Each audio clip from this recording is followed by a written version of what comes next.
I'm all out of gum, by the way. Damn double bubble. So, lately I've been on a pretty big hip-hop binge. Comes and goes. I've been listening to some Wu-Tang. Are there any fellow hip-hop heads in the house? Yeah? Have you guys heard about the new hip-hop artist coming up? He's this Native American rapper. He goes by the name of Two Braids. Alright. It's gonna be a long night. Oh man, so last night, I don't know if any of you guys follow me on Facebook, but I learned that sentence structure is everything. It got me in some pretty deep trouble. Put up on my Facebook page because I own a 2-year-old chinchilla and she's in heat right now. And yeah, but so I put up. I said, "Does anyone own a chinchilla and looking to breed?" Swear to God. And like it sounded good in my head, and I typed it out, and I was like, okay. And got me in trouble. My girl comes to me and is just like, "Who are you looking to breed with?" I was like, "The chinchilla." She's like, "That's just gross." Oh. Yeah, it was pretty bad. I don't know. But and then this past weekend, I had this thing happen to me. I think I'm officially a comic. I had my christening. I was eating at this restaurant, and this waitress comes up to me. Is like, you know, the girls there are pretty friendly. It's called Twin Peaks. I don't know if you guys know that. Woo! Yeah. And you know, so she sits down, and she's like, "So, what do you do for a living?" It's like, "Well, actually, I'm a comedian." She's like, "Oh, really? So are you just in town for the night?" Or, you know, I was like, no, I'm a local comic." She's like, "Oh, so you're unemployed?" "No, I have a job." She's like, "Oh, so do you get paid for the gigs that you do?" And I was like, "Not yet. You know, I just started working the ranks, but, you know, I might have some coming up." She's like, "Oh, so pretty much you're just a guy who goes up there and tells jokes." Like, pissed me off. I was like, no, what the hell? No, I'm a guy who goes up there and I make people laugh. Correction. And she's like, "Oh, well, make me laugh now." It's like, oh, shit. Alright. So I was like, "Okay, well, what's the difference between Jack Daniels and Amy Winehouse?" She's like, "I don't know." It's like, Jack Daniels comes alive when you add Coke.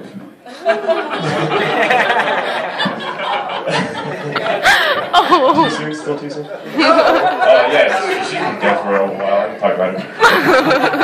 And so she starts laughing. She's like, "Oh my God!" So she leaves.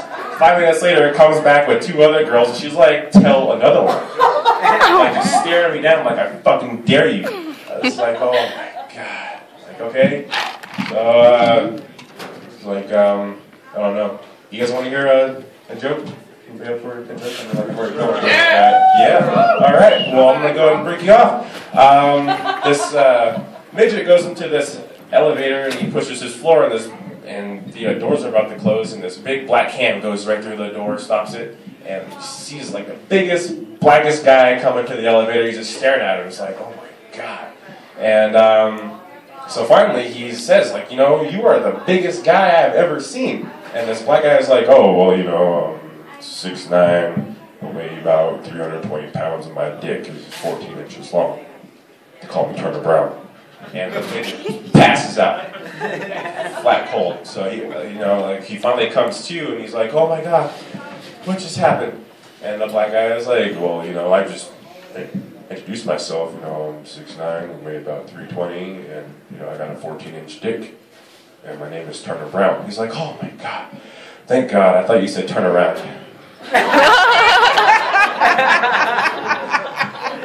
Yeah, so they left satisfied, I think. So this other thing, this is true life. I got some fucked up things that happened to me. I don't know. Somebody called me the N-word this past weekend too. So this is pretty intense, and their excuse was, I'm from California. I grew up with black people, so it's cool. Like, oh, really? Like, is that how they're doing it now? Like, just handing out black cards? Like, you can do it.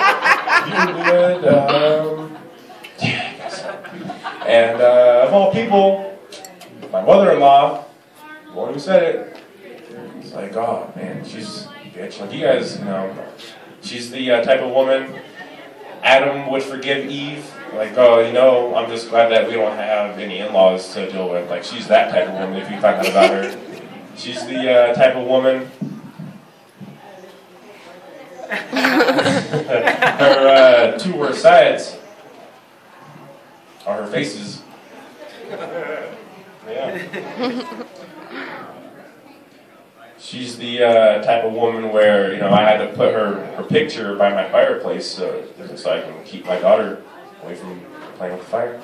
That type of woman. But, in-laws are a trip. Anybody have problems with their in-laws in here? Yeah? No? No, everybody's peaceful. Alright, I guess I'm the only one. My brother-in-law, actually, he came out of the closet this past week, too. And, it wasn't any surprise. We heard him singing My Heart Will Go On in the shower, so kind of figured it. It's cool. I can say that. I took a class. Okay, so.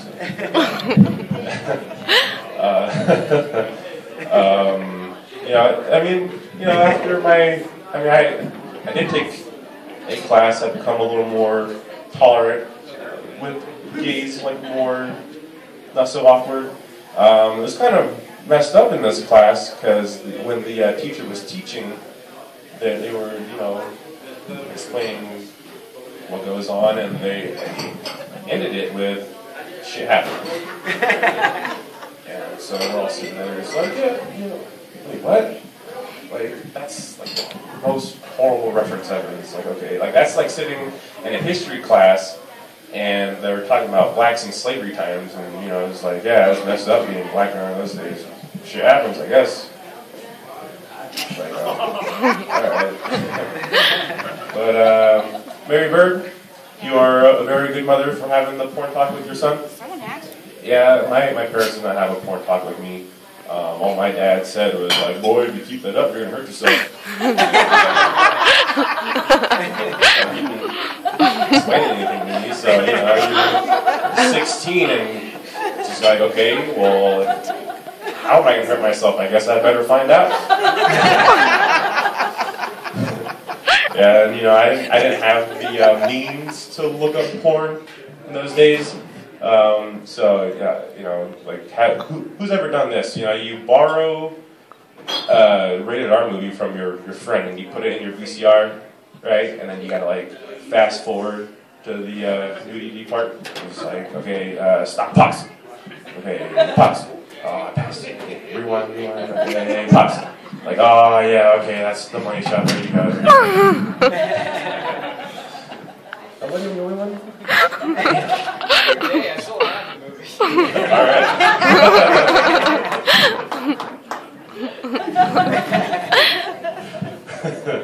I tried to rewind several times. Yeah, it ain't easy. Because, in some, it's just like a split second of boob, so you gotta be really quick. It's like, I just never got it. A while back, who's ever been to a gun show? Anybody, you guys go to gun shows? Yeah. There's no black people at these gun shows. No.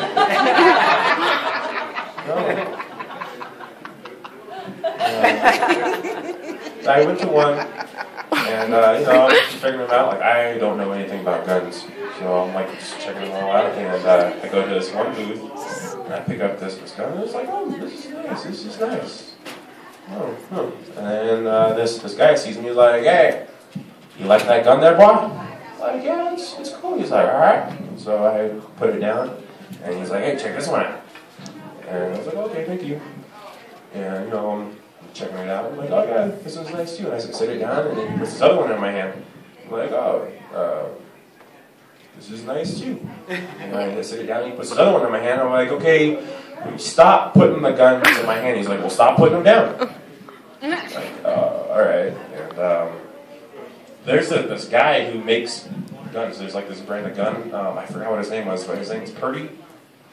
And I saw this one gun. I was like, man, like, this gun is Purdy. He's like, what? It ain't a Purdy. It's like, oh, apparently you guys don't know guns either. Alright.